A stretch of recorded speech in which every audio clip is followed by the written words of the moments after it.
Detective Brian Simonson served the city for 19 years until a robbery investigation ended in tragedy last night. He worked at the 102 precinct where he first patrolled and was later elevated to detective. This is a live look right now. Pictures from outside the station house in Richmond Hill where mourners are laying flowers and candles. The police commissioner called Detective Simonson a great investigator. But in his hometown on Long Island, he was known as Smiles. CBS 2's Carolyn Gusoff has more. I heard it early, a Queens cop was shot, and I says, geez, I hope that wasn't Brian. Friends' worst fears realized when police confirmed the fallen cop in Queens was a native son of Eastern Long Island, 42-year-old Brian Simonson, the spark of his Calverton community. Probably the best guy I ever knew in my life. He was like one of my best friends.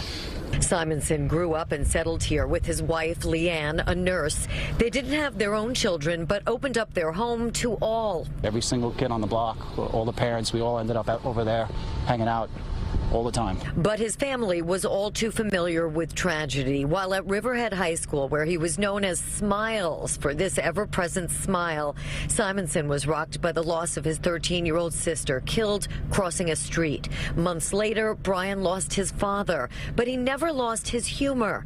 Captain of the high school football team, loved by all. When somebody passes away, we immediately say, he was the greatest person that ever lived. Brian Simonson was the greatest person that has ever lived. His former NYPD partner spoke of the man known as Uncle Brian to everyone's kids. If your kid was missing a baseball mitt, he'd go buy a brand new mitt for the kid. He was the most genuine, pure person. Now, the home he recently renovated is flooded by tears, adorned with blue and black ribbons. Neighbors' flags lowered. 1 year shy of potential retirement, he didn't have to be at work Tuesday, but wanted to end a robbery pattern that was endangering lives. The world lost